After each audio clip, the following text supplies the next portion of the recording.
समुच्चय को निरूपित करने की दूसरी विधि है गुण विधि। गुण विधि को बोलते हैं समुच्चय निर्माण विधि। तो ये आपको नाम भी याद रखने हैं बेटा, गुण विधि और समुच्चय निर्माण विधि, जैसे कि नाम से स्पष्ट है गुण विधि। तो इस विधि में क्या करेंगे, हम समुच्चय को प्रदर्शित करने के लिए उसका गुण लिख देंगे, उसके अंदर जो नियम है वो नियम लिख देंगे। आइए देखते हैं क्या है। इस विधि में समुच्चय को उसके अवयवों के विशेष गुण के द्वारा प्रदर्शित करते हैं जो उस समुच्चय के सभी अवयवों में होता है। हम आपको ये बता चुके हैं कि जो समुच्चय होता है, समुच्चय वस्तुओं का समूह है, लेकिन वो समूह किसी विशेष गुण को फॉलो करता है या किसी विशेष नियम को फॉलो करता है, वही तो समुच्चय होगा। तो इस विधि में हम क्या करेंगे, पूरे समुच्चय के सारे अवयव ना लिख के उनका वो गुण लिखेंगे जिस गुण को या जिस नियम का वे पालन करते हैं। अब उदाहरण से आपको समझ में आएगा। यदि प्रथम 10 प्राकृतिक संख्याओं का समुच्चय A है, फिर देखो बेटा बार बार आपको पढ़ना पड़ेगा, हर लाइन को अच्छे से समझना पड़ेगा।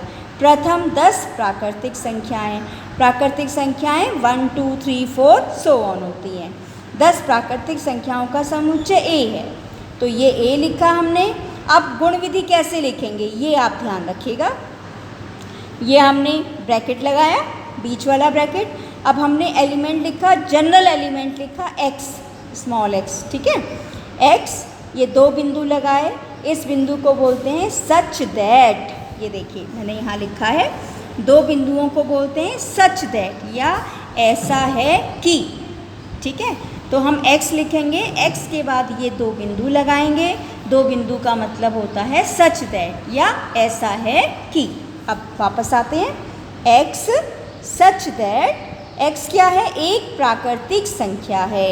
अब हमें क्या करना है, समुच्चय बनाना है जिसमें 10 प्राकृतिक संख्याएं हैं। तो हमें उन संख्याओं का नियम पता है, गुण क्या पता है कि वो कैसी संख्याएं हैं, प्राकृतिक संख्याएं हैं।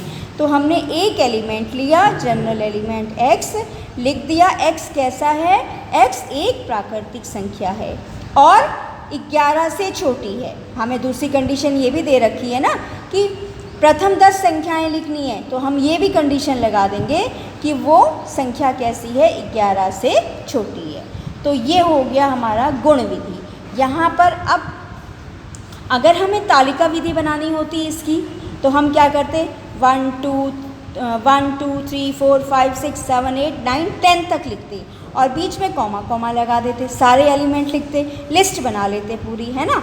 लेकिन हमें यहाँ पर गुण लिखना है, तो हमने केवल एक एलिमेंट, जनरल एलिमेंट लिखेंगे x सच दैट, फिर यहाँ पर x का नियम लिखेंगे कि x क्या है, एक प्राकृतिक संख्या है और जो कि 11 से छोटी है। बस ये हमारा समुच्चय बन गया। तो ये कौन सी विधि हुई, गुण विधि या समुच्चय निर्माण विधि। अब दूसरा एग्जाम्पल लिया हमने, देखो एक समुच्चय लिया B, ये क्या है, भारत के सभी नागरिकों का समुच्चय है। तो अब हम इसको क्या करेंगे, अगर हम इसको तालिका विधि से बनाएं तो हम जितने भी भारत में नागरिक हैं सबका नाम अलग अलग लिखेंगे, कॉमा लगाते रहेंगे, है ना, लेकिन बहुत लंबा हो जाएगा। इसलिए हम क्या करते हैं, इसको गुण विधि से लिखते हैं। हमने लिखा B इक्वल टू, ये हमने बीच वाला ब्रैकेट बनाया, कोई एलिमेंट लिया x such that, such that का मतलब इस x के बारे में हम बताने जा रहे हैं कि ये क्या है। सच दैट x एक भारत का नागरिक है, ये सही लिखो, x क्या है, एक भारत का नागरिक है। यहाँ पर हमने गुण लिख दिया कि इस B में कौन से एलिमेंट हैं, x की तरीके के एलिमेंट हैं और x क्या है, भारत का नागरिक है, ठीक है। तो ये हमने यहाँ पर गुण विधि या समुच्चय निर्माण विधि लिखी। अब कुछ इम्पॉर्टेंट पॉइंट्स हैं वो देखो। यदि किसी समुच्चय में अवयवों की संख्या कम है तो हम तालिका विधि में लिखना सुविधाजनक होता है।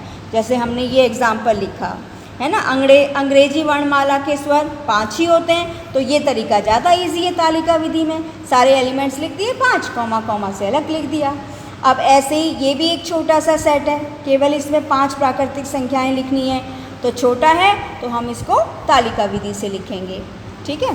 तो यदि किसी समुच्चय में अवयवों की संख्या कम होती है तो तो उसे तालिका विधि में लिखना सुविधाजनक होता है। क्लियर?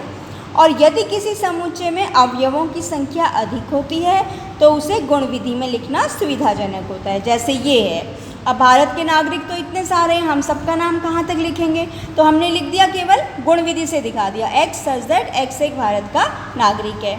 अब जैसे आपसे कहेंगे कि आप अपनी क्लास का समुच्चय बनाएं, तो अब हर बच्चे का नाम थोड़ी अलग अलग लिखेंगे। सपोज़ आपकी क्लास में 50 बच्चे हैं तो हम 50 बच्चों का नाम थोड़ी लिखेंगे, हम केवल लिख देंगे रोस्टर, सॉरी कौन से, इस गुण विधि से, B such that P equal to X such that X first year गणित की छात्रा है। बस काम खत्म हो जाएगा हमारा। तो अगर समुच्चय में अवयवों की संख्या अधिक होती है तो हम उसे किससे रिप्रेजेंट करेंगे? गुण विधि से। क्लियर? किसी समुच्चय में अवयवों को सूचीबद्ध करते समय प्रत्येक अवयव को एक ही बार लिखते हैं। अगर कोई एलिमेंट एक बार आ गया है और वो रिपीट हो रहा है तो हम उसे बार बार नहीं लिखेंगे। किसी समुच्चय में अवयवों को किसी भी क्रम में लिखा जा सकता है, हम उनका क्रम चेंज कर सकते हैं, ऐसी कोई फ़र्क नहीं पड़ता। क्लियर?